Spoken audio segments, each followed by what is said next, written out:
यो रेडियो नेपाल हो।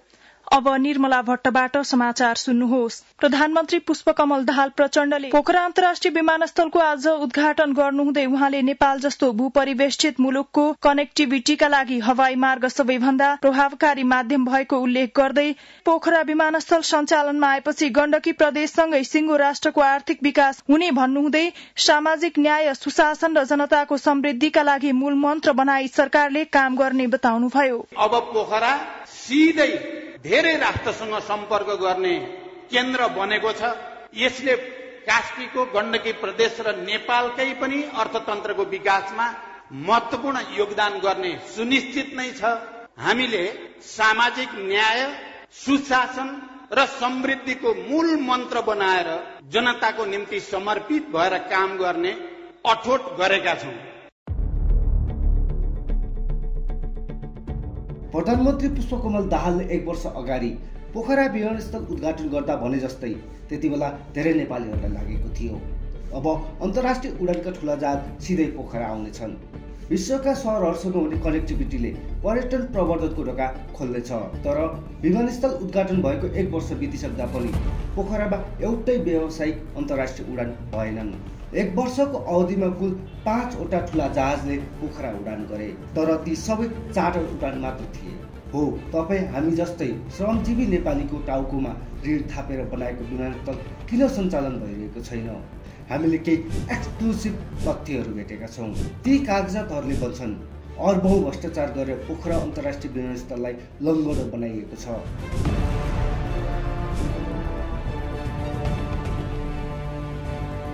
त्यो भ्रष्टाचारको नेतृत्व नेपाल नागरिक उड्डयन प्राधिकरणका अधिकारीहरूले गरेका छन्।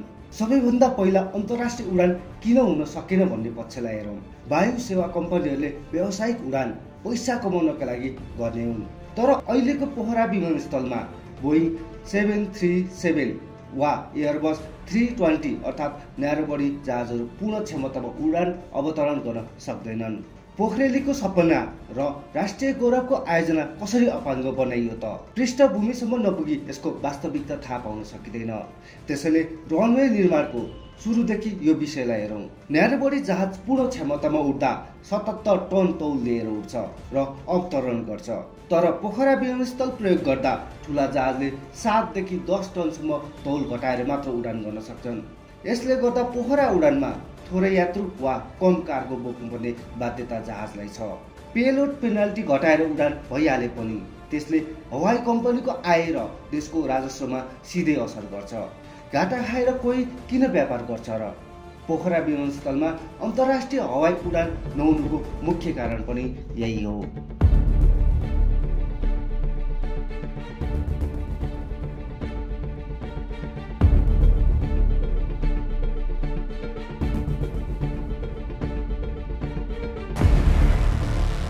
भ्रष्टाचारको मैदान रनवे 1। न्यारो बडी जहाजले 7 देखि 10 टन घटाएर उडान गर्नुपर्ने विषय विमानस्थलको रनवेसँग सम्बन्धित कुरा हो। सबै कागजात र निर्माण प्रक्रिया हेर्दा रनवेको निर्माण एयरबस 320 वा बोइङ 737 का लागि हुने गरी निर्माण नै गरिएको छैन। नेपाल नागरिक उड्डयन प्राधिकरण र चिनिया कम्पनी CAMC इन्जिनियरिङ बीच भएको ठेक्का सम्झौताको बुँदा नम्बर 5.1 मा विमानस्थल निर्माण थाल्नुभन्दा अगाडि फ्लाइट प्रोसिड्युर डिजाइन गर्नुपर्छ भन्ने उल्लेख छ। फ्लाइट प्रोसिड्युर डिजाइनले कुनै पनि स्थानमा विमानस्थल बनाउन सम्भव छ छैन, ठूला जहाज आउन सक्छन् सक्दैनन् भन्ने लगायतका टेक्निकल विषयलाई पहिले अध्ययन गर्छ र उपयुक्त निर्णय लिन दिशानिर्देश गर्छ। पोखरा अन्तर्राष्ट्रिय विमानस्थलको लागि फ्लाइट प्रोसिड्युर डिजाइन नागरिक उड्डयन प्राधिकरणले गर्नुपर्ने हो, तर प्राधिकरणले गरेन। चिनिया कम्पनीले फ्लाइट प्रोसिड्युर नहेरी काम थाल्यो। अब यहाँनिर प्रश्न उठ्छ, फ्लाइट प्रोसिड्युर डिजाइन किन गरिएन? यसको सिधा सम्बन्ध 15 अर्ब रुपैयाँको भ्रष्टाचारसँग जोडिन्छ।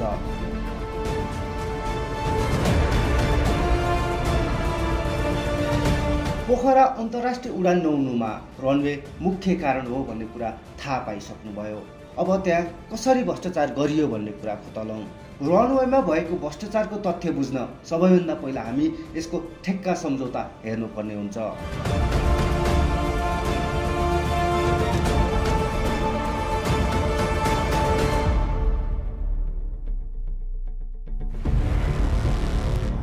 भ्रष्टाचारको मैदान रनवे 2। विमानस्थलको सबैभन्दा संवेदनशील ठाउँ रनवे निर्माण गर्दा निकै चलाखीपूर्ण तरिकाले भ्रष्टाचार भएको छ। टेक्निकल विषयलाई सामान्य बुझ्ने भाषामा भन्नुपर्दा रनवेको उचाइसँग सम्बन्धित विषयलाई लिएर भ्रष्टाचार गरिएको छ। अमेरिकी टोपोग्राफिक नक्साको रियल डेटा अनुसार निर्माण थाल्नुभन्दा अगाडि रनवे पश्चिमतर्फको राइट रनवे स्ट्रिपको बााउन्ड्री स्थल 2677 फिट उचाइको देखिन्छ। प्राकृतिक नक्सा अनुसार ब्रासल प्याडको पश्चिमतर्फको बााउन्ड्री 2674 फिट उचाइमा रहेको देखिन्छ। रनवे बनाउँदा प्राकृतिक नक्सा अनुसारको उचाइमा डिजाइन गर्नुपर्ने हो, तर डिजाइन गर्दा रनवे 12 तर्फको एरिया 2635.76 फिटमा डिजाइन गरियो। अर्थात् प्राकृतिक नक्सा अनुसार भूसतहको उचाइ भन्दा 40.24 फिट गहिरोमा रनवे बनाउन डिजाइन गरियो। यही डिजाइनमा निर्माणको काम सुरु भयो, तर निर्माण पुरा गर्ने बेलामा फेरि भूसतहको उचाइ 18.24 फिट थपियो। रनवेको उचाइ 2654 फिट अग्लो बनाइयो, तर रनवे डिजाइन तोडमोड गरी उचाइ बढाए पनि प्राकृतिक नक्सा अनुसार अझै 20 फिट गहिरो अवस्थाको रनवे बनेको छ। 15 अर्ब रुपियाँको भ्रष्टाचार ढाकछोप गर्न मुख्य खेल यही नै भएको हो र विमानस्थलमा ठुला जहाज आउन नसक्नुको कारण पनि यही नै हो।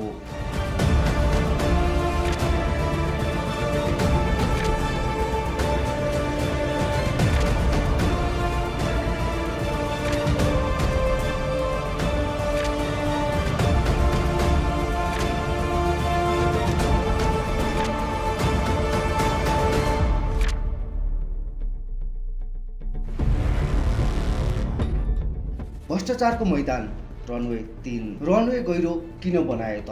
यो कुरा बुझ्न सन् 2014मा नागरिक उड्डयन प्राधिकरण र CAMC बीच भएको सम्झौतालाई फर्केर हेर्नुपर्ने हुन्छ।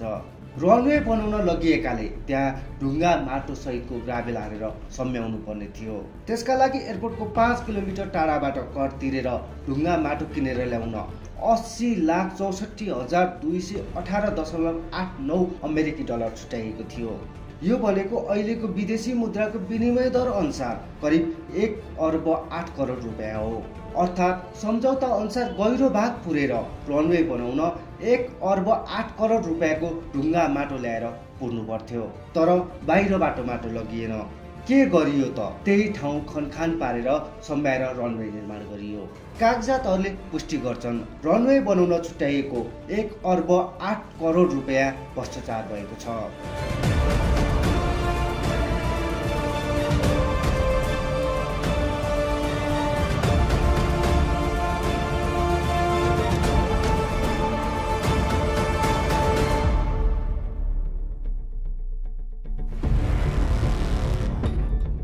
भ्रष्टाचारको मैदान रनवे 4।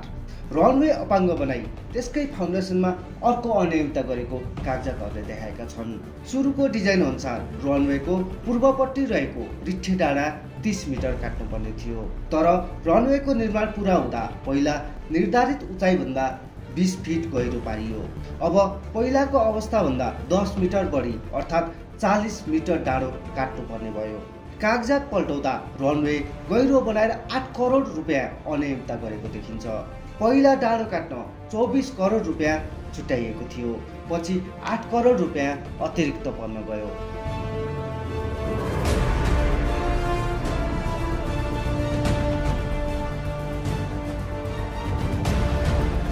रिठ्ठे डाँडासँग जोडिएको खासमा भन्ने भने कनेक्सन पोखरा अन्तर्राष्ट्रिय विमानस्थलमा जुन भ्रष्टाचार भएको छ त्यसको कनेक्सन यो ठाउँसम्मको कनेक्सन हो।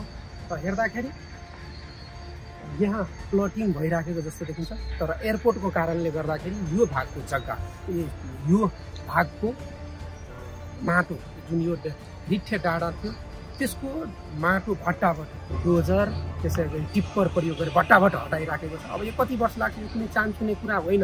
यहाँबाट माटो हटाउनको लागि ढुङ्गा माटो हटाउनु यो डाँडै हटाउनको लागि चान्चुने कुरा होइन।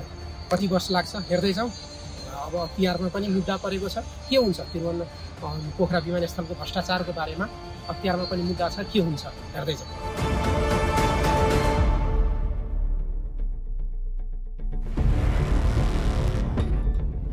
भ्रष्टाचार भ्रष्टाचारको मैदान रनवे 5। पोखरा अन्तर्राष्ट्रिय विमानस्थल निर्माण क्रममा जेरी जस्तो घुमाएर मात्र होइन, खुल्लम खुल्ला समेत भ्रष्टाचार गरेको कागजातहरूले पुष्टि गर्छन्। नेपाल नागरिक उड्डयन प्राधिकरण र चिनिया कम्पनी CAMC इन्जिनियरिङसँग भएको सम्झौता बुँदा नम्बर 14.2 मा कर तिर्ने दायित्व निर्माण कम्पनीको हुने बनेको छ।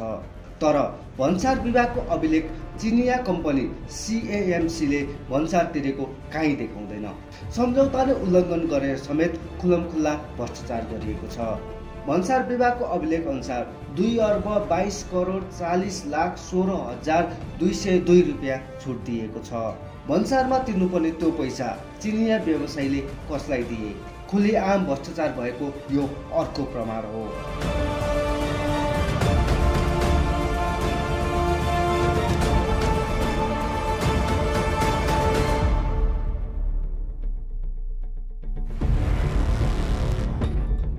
भ्रष्टाचारको मैदान रनवे 6।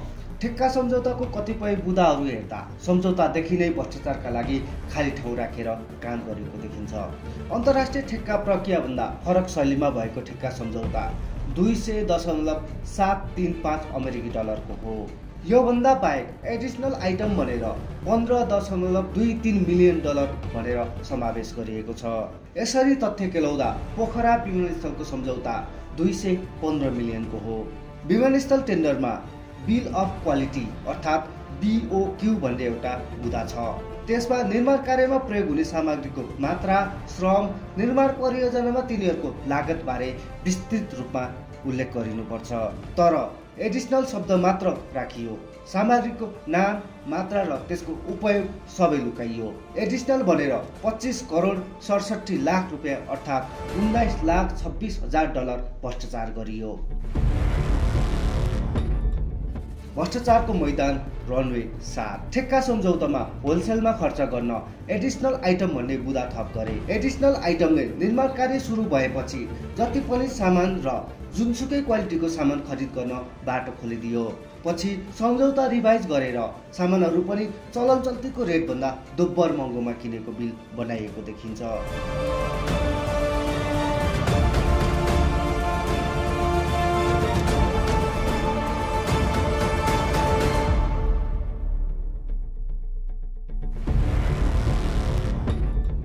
भ्रष्टाचारको मैदान रनवे 8। चिनिया सम्झौता, अपारदर्शिता, अनियमितताको कुरा एकातिर छ। नेपाल नागरिक उड्डयन प्राधिकरणको पोखरा विमानस्थल आयोजनाले पनि यही मेसोमा ठुलो भ्रष्टाचार गरेको प्रमाणहरूले देखाउँछ।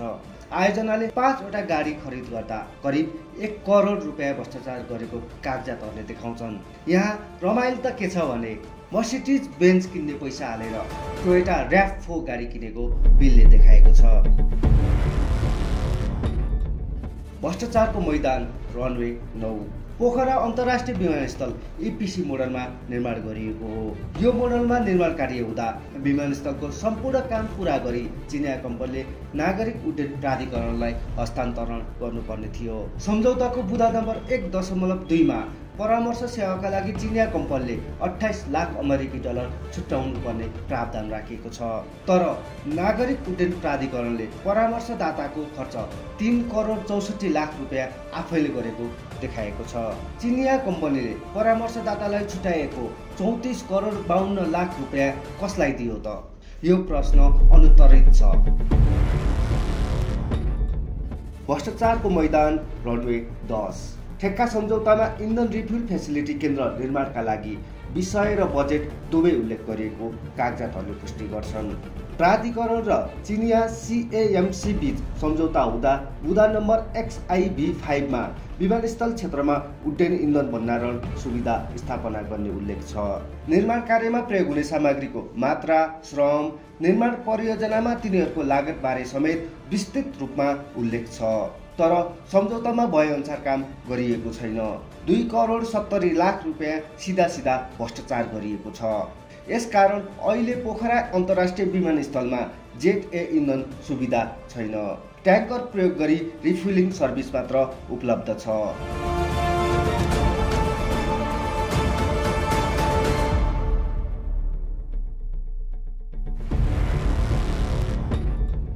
भ्रष्टाचारको मैदान रनवे 11।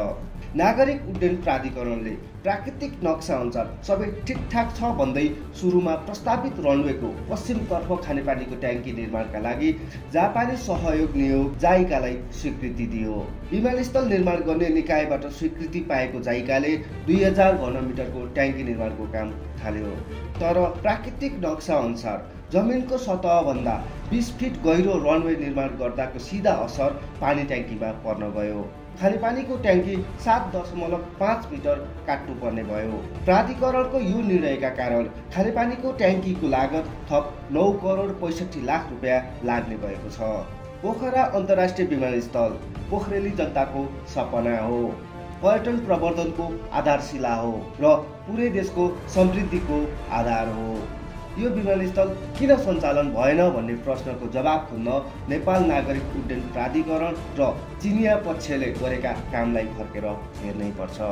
यो ओपन सेक्रेट हो। पोखरा अन्तर्राष्ट्रिय विमानस्थलका काम सुरुदेखि नै अपारदर्शी भएका छन्। सबैभन्दा आपत्तिजनक कुरा त के छ भने नेपाली पक्षले समेत अर्बौं रुपियाँको भ्रष्टाचार गरेर सम्बन्धित कागजपत्र लुकाएर बसेको छ। कागजातहरूको प्रारम्भिक अध्ययनपछि हामी भन्न सक्छौँ भ्रष्टाचारकै कारण पोखरा अन्तर्राष्ट्रिय विमानस्थल अपाङ्ग पारिएको हो। सम्भावित प्रतिफल, सामाजिक अवस्था, ऋण तिर्ने रकमको स्रोत केही लेखाजोखा नगरी भ्रष्टाचार हुनु प्रत्येक पोखरेलीको दुर्भाग्य हो, प्रत्येक नेपालीका लागि दुःखद हो। पोखरा अन्तर्राष्ट्रिय क्षेत्रीय विमानस्थल परियोजनाका कागजात तथा प्रारम्भिक अध्ययनले अर्बौं रुपियाँ भ्रष्टाचारको नेतृत्व प्राधिकरणका हालका महानिर्देशक प्रदीप अधिकारीले गरेको देखिन्छ। यो प्रारम्भिक अध्ययनको निचोड मात्रै हो। हामी अझ खुलासा गर्नेछौँ। परियोजनामा लुकाइएका कागजातमा आधारित भ्रष्टाचारका फेहरिस्त आरोपमा होइन तथ्यमा।